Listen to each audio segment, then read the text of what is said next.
ৰাষ্ট্ৰীয় উদ্যান ডিব্ৰু চৈখোৱাৰ এক গুৰুত্বপূৰ্ণ অংগ তিনিচুকীয়াৰ মাগুৰী বিল। মাগুৰী বিলক এক চহকী পৰ্যটন ক্ষেত্ৰ হিচাপে চিনাকি কৰাই দিয়াসকলৰ ভিতৰত অন্যতম জীৱন দত্ত নামৰ যুৱকজন। বিলখনলৈ অহা প্ৰায় ৩০২টা প্ৰজাতিৰ পৰিভ্ৰমী চৰাইৰ নাম তেওঁৰ নখ দৰ্পণত। মাগুৰী বিললৈ অহা দেশ বিদেশৰ প্ৰতিটো পৰিভ্ৰমী চৰাই তেওঁৰ বাবে অতিকে আপোন। সেইগৰাকী প্ৰকৃতিপ্ৰেমী যুৱক জীৱন দত্তই মনৰ অনুভৱ জনাব আজি নৱবৰ্ষৰ প্ৰথম দিনটোত আমাৰ সাংবাদিক জিতুল দত্তৰ জৰিয়তে। প্ৰতি বছৰৰ দৰে প্ৰতিটো নৱবৰ্ষৰ প্ৰাক মুহূৰ্তত আমি তিনিচুকীয়াৰ আৰু চাবুৱা সমষ্টিৰ সংযোগী যি মাগুৰী মতাপুং বিল তালৈ আহোঁ আৰু এইবাৰো আমি এক আশাৰ বতৰা দিবৰ কাৰণে প্ৰতিদিনতে আমাৰ দৰ্শকসকলক নতুন বছৰৰ আৰম্ভণিৰ দিনটোত এটা আশাৰ বতৰা দিবৰ কাৰণে পুনৰ আহি মাগুৰী মতাপুং বিলত আহি উপস্থিত হৈছে। মোৰ সৈতে আছে প্ৰকৃতিৰ প্ৰেমী যুৱক জীৱন দত্ত, যিয়ে মাগুৰী মতাপুং বিলৰ জৈৱ বৈচিত্ৰতাৰ যি এক পৰিৱেশ, সেই পৰিৱেশৰ সৈতে ওতঃপ্ৰোতভাৱে জড়িত হৈ থকা এজন ব্যক্তি, এগৰাকী পক্ষী নিৰীক্ষক হিচাপেও তেওঁ চিনাকি আছে। জীৱন দা, মই আপোনাৰ পৰা জানিবলৈ বিচাৰিম, নতুন বছৰৰ প্ৰথম দিনটোত আপুনি মাগুৰী মতাপুং বিলৰ পৰা কেনেধৰণৰ নতুন আশাৰ খবৰ আপুনি দিব বিচাৰিব?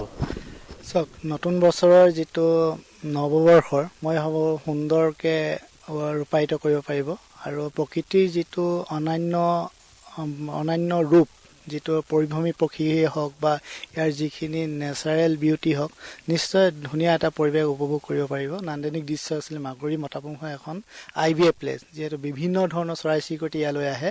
গতিকে যিসকল পৰ্যটক, যিসকল প্ৰকৃতিপ্ৰেমী, তেওঁলোকে সুন্দৰভাৱে প্ৰকৃতি নিৰীক্ষণ কৰিব পাৰিব বুলি মই ভাবোঁ।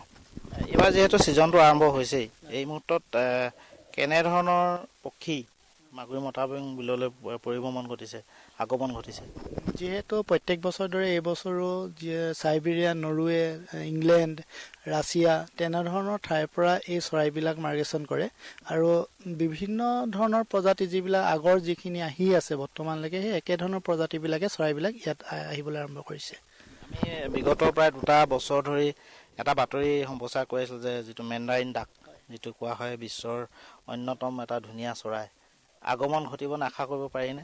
যিহেতু অলৰেডি আমাৰ বোলে ইনফৰ্মেশ্যন আহিছে, অৰুণাচল প্ৰদেশৰ বিজয়নগৰত অলৰেডি 3-4টা মেণ্ডাৰিন ডাক দেখা পোৱা গৈছে। মই ভাবোঁ বিজয়নগৰৰ পৰা, নামদহৰ পৰা মাগুৰী বিলৰ ডিষ্টেঞ্চত আপোনাৰ দূৰত্ব বেছি দূৰ নহয়, গতিকে অহাৰ সম্ভাৱনা নুই কৰিব নোৱাৰি। আৰু এটা কথা জানিব বিচাৰিছোঁ, যিহেতু মাগুৰী মতাপুং বিলক বিশ্বৰ এখন উন্নত মানৰ পৰ্যটন ক্ষেত্ৰ হিচাপে গঢ় দিয়া যথেষ্ট ইয়াত সমল আছে আৰু চৰকাৰেও অতি মন্থৰ গতিত কিছুমান কাম কৰি আছে। যিহেতু নতুন বছৰটো আৰম্ভ হৈছেই, আপুনি আশা কৰিব পাৰেনে যে এই নতুন বছৰৰ পৰা চৰকাৰে মাগুৰী মতাপুং বিলক এক অনন্য মাত্ৰা প্ৰদান কৰিব পাৰিব? নিশ্চয় মই আশা কৰোঁ যে যিটো পৰ্যটন বিভাগ আছে, তেওঁলোকে আশাৰ বতৰা লৈ আহক মাগুৰী মতাপুং বিললৈ আৰু যিদৰে সহায় সহযোগিতা বা সুবিধাৰ প্ৰয়োজন হয় মাগুৰীবিলাক, তেওঁলোকে কৰ্মৰ যোগেদি দেখাই দিয়ক যে নতুন সম্ভাৱনা আছে মাগুৰী বিলখন। এই পৰ্যন্ত আপোনাৰ মাগুৰী মতাপুং বিল প্ৰত্যক্ষ কৰিবৰ কাৰণে ইয়াৰ যিবিলাক চৰাই চিৰিকটি আছে, পৰিভ্ৰমী চৰাই আছে, স্বচক্ষে প্ৰত্যক্ষ কৰিবৰ কাৰণে বিশ্বৰ বা ভাৰতৰ বিভিন্ন প্ৰান্তৰ মানুহ আহে। এইবাৰ মানুহৰ সহায় কেনেকুৱা, পৰ্যটকৰ সহায় কেনেকুৱা?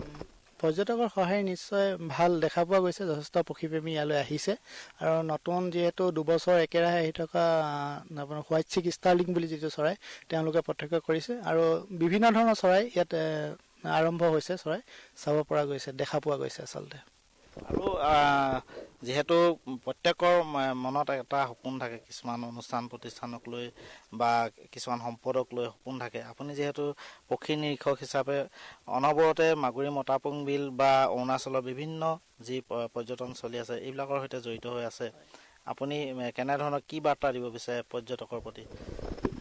নৰ্থ ইষ্টখন এখন সুন্দৰ ঠাই আৰু যিহেতু ইয়াত বেছি কি হয়, চৰাই চাবলৈ বেছিভাগ মানুহ আহে। গতিকে আপোনাৰ এইটো প্ৰান্ততে নহয়, অকল মাগুৰী বিল বুলিয়ে নহয়, অৰুণাচল, নাগালেণ্ড, আপোনাৰ সেই গোটেই এৰিয়াটোতে পক্ষী নিৰীক্ষণ কৰা হয় একচুৱেলি। আৰু বিভিন্ন ধৰণৰ প্ৰজাতি, 964টা প্ৰজাতিৰ ইয়াৰ চৰাই পোৱা যায় নৰ্থ ইষ্টৰ এই বিলটোত। গতিকে সেই গোটেই চৰাইখিনি চাবলৈ একচুৱেলি পৰ্যটকবিলাক আহে। মাগুৰী বিলো তাৰ সংলগ্ন, কাৰণ মাগুৰী বিলৰ এটা ঐতিহ্য আছে কি, ইয়াতে বিভিন্ন ধৰণৰ দুষ্প্ৰাপ্য চৰাইবিলাক পোৱা যায়।